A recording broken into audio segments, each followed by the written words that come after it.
এই সুন্দর সকাল তারাই দেখতে পারে যারা প্রতিনিয়ত লঞ্চ জার্নি করে। আমার মতে লঞ্চ জার্নি হলো সবচেয়ে আরামদায়ক এবং সবচেয়ে ভালো একটি জার্নি। আপনার মতে কি? কমেন্ট করে জানাবেন। আর আমাদের ভিডিওগুলো যারা দেখছেন তারা অবশ্যই জানেন যে আমরা যাচ্ছি ঢাকা থেকে ভোলায়, বাংলাদেশে কুইন আইল্যান্ড ভোলায় যাচ্ছি। আমরা আছি সদরঘাট থেকে আমরা লঞ্চে করে ভোলায় যাচ্ছি।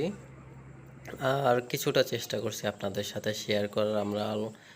যারা ভিডিও দেখেন না তারা আগের ভিডিওগুলো ফলো করতে পারেন। আমরা ভোলায় চলে এসেছি অনেক আগেই। আমরা সকালবেলা এখন প্রায় ঘাটের কাছাকাছি। আমরা যাচ্ছি ভোলার চর ফ্যাশনে। আমরা এখন প্রায় কাছাকাছি চলে এসেছি। নদী দেখতে দেখতে, নদীর সৌন্দর্য উপভোগ করতে করতে আমরা চলে আসলাম ভোলার বেতুয়া ঘাটে। এটা হলো চর ফ্যাশন বেতুয়া লঞ্চ ঘাট। আমাদের পরবর্তী ভিডিওগুলো দেখার জন্য অবশ্যই চ্যানেলটি সাবস্ক্রাইব করে রাখুন।